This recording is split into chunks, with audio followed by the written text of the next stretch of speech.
everyone, so this is your friend from the Side Life. So we have started a new chapter, that name is chapter number 26, water and air, means पानी और हवा. So we have made that part 1. So today we are going to start from the part 2, from the part 2 and from the third page, from the new topic, that name is air. Air means हवा. Although we cannot see air, we all know that it is made of different types of gases. हम लोग air को कभी, हवा को कभी हम लोग देख नहीं सकते, लेकिन हमें पता है ये जो हवा है ये बहुत अलग अलग टाइप, अलग अलग गैसेस से बनी हुई है. Air has wait, it occupies space and exerts pressure.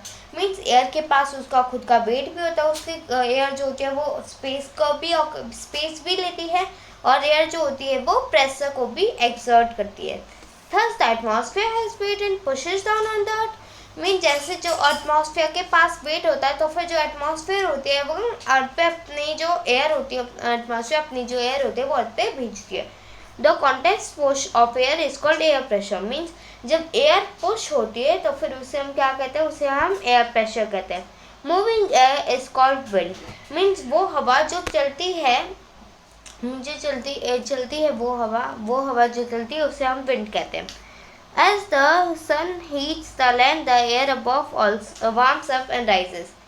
Means यहाँ पे बताया है कि जैसे ही जो सन लैंड को गर्म करता है, वैसे ही जब लैंड गर्म होता है तो फिर वैसे ही जो एयर होती है वो ओबल मीन्स वो राइज होने लगती है, मीन्स ऊपर आने लगती है.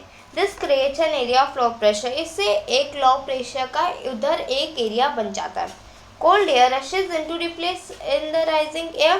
फिर बाद में जो एयर जो होती है वो उड़ जाती है, फिर बाद में उस एयर की जगह जो हवा ऐसे चल रही होती है, जो वो एयर होती है जो उड़ जाती है सन की लैंड की गर्मी की वजह से, और अभी जो दूसरी हवा होती है जैसे जो मूव कर रही होती है वो उसकी जगह रिप्लेस ले लेती है, मीन्स उसकी जगह वो आ जाती है, रिप्लेसमेंट ले लेती है. This movement of air creates wind. Means ये जो अभी बताया मैंने सभी, ये एक मूवमेंट था जिससे विंड बनती है. Now here you can see car tyres. Air is compressed to be filled in tyres. Means यहाँ पे आप देख सकते हैं कार के टायर्स है, और इधर बताया गया है कि ये जो एयर है, हवा जो है उसे इधर दबाव करके टायर्स में हवा डाली गई है. Now trees swing. Moving air is known as wind. जो वो हवा जो चलती है उसे हम क्या कहते हैं, wind. Air occupies space and has weight as well. Mean air जो होती है वो स्पेस भी लेती है और उसके पास उसका खुद का वेट भी होता है. So now composition of air. Air is a mixture of many gases. जो एयर है उसका मिक्सचर, मीन जो एयर है बहुत सारे गैसेज से बनी है. 2 gases make up the bulk of the Earth's atmosphere. Nitrogen 78%, 21% and oxygen 21%. Argon, carbon dioxide, various trace gases and water make up the remainder. Means अभी बताया कि 2 गैसेज है जो पूरे अर्थ के एटमॉस्फेयर में सबसे ज़्यादा, वो कौन कौन सी है. नाइट्रोजन है जो 78% है, और ऑक्सीजन है जो वो 21% है, और आर्गोन, कार्बन डाइऑक्साइड और भी जो अलग अलग गैसेज है, वाटर वेपर, ये सभी रिमाइंडर बनाते हैं. रिमाइंडर मीन जो बाकी हो गया. 78 + 21 कितना होता है, 99. तो फिर 100 में से कितना बाकी हो गया, सिर्फ 1%. तो 1% ये सभी जो अलग अलग गैसेस है सभी 1% बनाती है. They are also small particles और particulates floating in the atmosphere such as dust and pollen. Means कुछ स्मॉल पार्टिकल्स मीन छोटे छोटे कण हैं जो एयर एटमॉस्फेयर में ऐसे फ्लोट होते रहते हैं, मीन्स एटमॉस्फेयर में ऐसे घूमते रहते हैं. कैसे, कौन कौन है, डस्ट है और पोलन है. पोलन क्या है, पोलन एक येलो सब्सटेंस है जो प्लांट्स के अंदर होता है.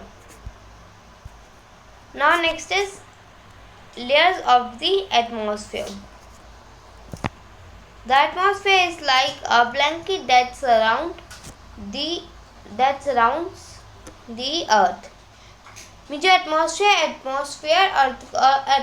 एक ब्लैंकेट की तरह है जो अर्थ को सराउंड करता है. मीन्स अर्थ के ऊपर जो मीन्स अर्थ की मीन्स सराउंड करता है. मीन्स जैसे अर्थ है हमारी रही, ये जो अर्थ है ये हमारी है, और उसके ऊपर एटमॉस्फेयर मीन्स एक ब्लैंकेट के बिछा रहता है जो अर्थ को सराउंड करता है, मीन्स अर्थ की शक्ल है. As we move up as we move up it gets thinner. Mean जैसे हम ऊपर जाते रहेंगे, एटमॉस्फेयर में ऊपर जाते रहते ऊपर जाते जाएंगे तो फिर वो जो एटमॉस्फेयर का जो ब्लैंकेट होगा वो पतला होता जाएगा। This sticks near the surface and thins out with height until it merges with space. Means ये जो एटमॉस्फेयर होता है ये मीन जब हम लोग सरफेस के पास ज़मीन में होते हैं, ज़मीन के पास मीन जब हम लोग लैंड पे रहते हैं तो फिर जो ब्लैंकेट होता है वो बहुत थिकेस्ट होता है, मीन्स बहुत मोटा। और जैसे हम लोग ऊपर जाते जाते जब तक हम लोग स्पेस में नहीं हो जाते, जब तक ये जो ब्लैंकेट होता है पतला नहीं होता। It is divided into 5 different layers. ये जो एटमॉस्फेयर 5 डिफरेंट लेयर्स में डिवाइडेड है, 5 अलग अलग लेयर्स में ये डिवाइडेड है। The troposphere is the first layer just above the surface of the earth। Means ये जो ट्रोपोस्फियर ये है पहली लेयर जो बस अर्थ का जो सरफेस है उससे बस थोड़ी सी ऊपर है। This is the only layer of the earth atmosphere where life exist. Means ये एक ऐसी लेयर है जहाँ पे जिंदगी पॉसिबल है, लाइफ पॉसिबल है। The troposphere is a tiny layer extending only 14 to 16 kilometre above the earth surface. Means ये जो ट्रोपोस्फेयर है ये बहुत पतली लेयर है, मीन्स सॉरी पतली नहीं, बहुत छोटी लेयर है जिसकी हाइट कितनी है, जिसकी हाइट है 14 से लेकर 60 किलोमीटर तक अर्थ के सरफेस के ऊपर है। All weather phenomenon like changes in temperature, wind pressure and moisture occur in this layer। Mean जो भी विंड की वेदर में जो घटनाएं होती है जो जिससे टेम्परेचर, विंड प्रेशर, मॉइस्चर जो वगैरह और भी जो घटना होती है ये इन घटनाओं की वजह से इन्हें टेम्परेचर, विंड प्रेशर, मॉइस्चर ये सभी में चेंज आता है इस लेयर के अंदर। The troposphere is the only layer where pollutants collect. Troposphere एक ऐसी लेयर है जहाँ पे जो गंदगी होती है वो सभी कलेक्ट होती है। The pollutants in the troposphere fall to the ground with rain और are absorb by the ocean. Mean जो पॉल्यूटेंट्स होता है वो ट्रोपोस्फियर में पहुंच जाते हैं, फिर बाद में ट्रोपोस्फियर से वो नीचे कैसे आते हैं, मीन्स रेन के द्वारा। मीन जब रेन होती है उनमें जो पॉल्यूटेंट्स होते हैं वो होते हैं, मीन्स गंदगी रेन के अंदर होते हैं और जो गंदगी होती है फिर बाद में वो ओशंस में कलेक्ट हो जाती है। The second layer stratosphere is very stable. Mean जो स्ट्रेटोस्फियर है वो जो लेयर है वो बहुत स्टेबल, मीन्स वो एकदम स्पेस के एकदम पास में है। Many jet aircraft fly in this layer. Mean जो बहुत सारे जो जेट होते हैं फिर जो एयरक्राफ्ट होते हैं वो सभी इस लेयर में ही उड़ते हैं। The ozone layer which absorb harmful ultraviolet rays from the sun is found here. Means जो अल्ट्रावायलेट रेज होती है, जो सन से अल्ट्रावायलेट रेज होती है वो इसी लेयर के अंदर सन जो होता है वो अपनी अल्ट्रावायलेट रेज को छोड़ता है। और जब जो सन जो होता है जब अल्ट्रावायलेट रेज को छोड़ता है, जब ओजोन लेयर होता है ओजोन लेयर इसी लेयर के अंदर हमें प्रोटेक्ट करता है। This layer has a large number of temperature. इस लेयर में बहुत ज़्यादा टेम्परेचर होता है।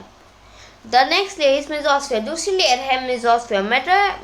मेटेयर्स और rock fragments entering the atmosphere burn in the mesosphere. Means वो जो मेटेयर्स है या फिर जो रॉक के छोटे छोटे जो टुकड़े हैं वो सभी एटमॉस्फेयर में जाके मेसोस्फीयर की लेयर में ही वो जलने लगते हैं, मीन्स बर्न होने लगते हैं। The mesosphere has a large temperature than a stratosphere and is the coldest of all the layers at -140 degrees Celsius। Means इस लेयर के अंदर बहुत कम टेम्परेचर है, मीन्स स्ट्रेटोस्फीयर से भी इस लेयर के अंदर बहुत कम टेम्परेचर है और ये पूरी लेयर्स में से जितनी भी लेयर्स है टोटल उन सभी लेयर्स में से सबसे ठंडी लेयर यही है। इसकी डिग्री है -143 degree. The ionosphere is where space shuttles orbit. में जो आयनोस्फीयर है वो आयनोस्फीयर को थर्मोस्फीयर के नाम से भी जाना जाता है। जो आयनोस्फीयर के अंदर जो स्पेस शटल होता है वो स्पेस शटल का जो पाथ होता है उन्हें ऑर्बिट कहते हैं। मीन स्पेस शटल आयनोस्फीयर के अंदर घूमते हैं। The temperature in the ionosphere or thermosphere is very high, 1982 degrees Celsius, and there is a lot of energy because of solar radiation. Means इस एरिया में, इस इनोस्फेयर का दूसरा नेम है थर्मोस्फेयर। तो फिर इनोस्फेयर या फिर जो थर्मोस्फेयर के अंदर जो तापमान है वो बहुत ज़्यादा, वो है 1982 डिग्री है, और उधर बहुत सारी एनर्जी होती है इनोस्फेयर में। अभी इधर बताएंगे कि एनर्जी जो होती है आइनोस्फीयर में इतनी ज़्यादा क्यों होती है। सोलर रेडिएशन की वजह से इतनी ज़्यादा एनर्जी उधर होती है। Beautiful aura is also known as northern and southern lights occur in the thermosphere when solar flame from the sun create magnetic storms near the poles. Mean जो बहुत सुंदर मीन जो ब्यूटीफुल जो बहुत सुंदर जो अरोरास होते हैं वो नॉर्दर्न और सदर्न में देखे जाते हैं। और कौन सी लेयर में देखे जाते हैं? वो थर्मोस्फेयर की लेयर में देखे जाते हैं जब सन जो होता है अपनी सोलर फ्लेयर्स को छोड़ता है। और जब सन अपनी सोलर फ्लेयर्स को छोड़ता है और जब अरोरास दिखते हैं, जब क्या होता है, जब पोल्स के पास एक मैग्नेट का एक स्टॉर्म बनने लगता है। The exosphere is the uppermost layer of the atmosphere. Mean जो एग्जॉस्फेयर है सबसे ऊंची लेयर है एटमॉस्फेयर में। It is extremely thin and merges into the space. ये जो लेयर है बहुत पतली है और ये जो लेयर है स्पेस के अंदर है। ना fantastic, the ozone layer protects us from the harmful ultraviolet rays of the sun. Mean जो ओजोन लेयर जो होती हैं वो जो सन की जो अल्ट्रावायलेट रेज होती है उससे हमें बचाती है। Ultraviolet rays can also cause damage to our skin and eyes. और जो अल्ट्रावायलेट रेज हमारी जो स्किन है और जो हमारी आइज है उन पर डैमेज पहुंचा सकती है, मीन्स ख़राब कर सकती हैं। They can also damage crop, वो क्रॉप जो फसल है उनको भी ख़राब कर सकती है। Life on Earth is possible from a few kilometers above sea level, airborne organisms, and life on mountains to a few kilometers below sea level. जो अर्थ पे जो मीन्स अर्थ पे ही एक ऐसा जगह है, अर्थ एक ऐसी जगह है जहाँ पे लाइफ पॉसिबल है, और सी लेवल के ऊपर भी लाइफ पॉसिबल है। और सी लेवल के ऊपर मीन जहाँ एयरबोर्न ऑर्गेनिजम्स रहते हैं और जहाँ पे माउंटेन रहते हैं उधर भी लाइफ पॉसिबल है, और सी लेवल के थोड़ा से भी किलोमीटर नीचे उधर भी लाइफ पॉसिबल है। The biosphere is the portion of earth in which all non life forms exist. Means biosphere एक अर्थ का एक ऐसा पार्ट है जहाँ पे जो लाइफ है वो लाइफ होती है। Means it occurs a thin layer of air, atmosphere, water, hydrosphere and land lithosphere. Means जो बायोस्फीयर होता है वो बहुत पतली लेयर, बायोस्फीयर के अंदर बहुत पतली लेयर होती है। किस की पतली लेयर तो होती है? एयर की, एयर मीन्स एटमॉस्फेयर, वाटर की, वाटर मीन्स हाइड्रोस्फीयर, और लैंड मतलब लिथोस्फीयर। इन सभी की पतली लेयर्स होती है। So till here is the chapter. So thank you for watching this video. Please like and subscribe channel. Thank you for watching. Bye bye.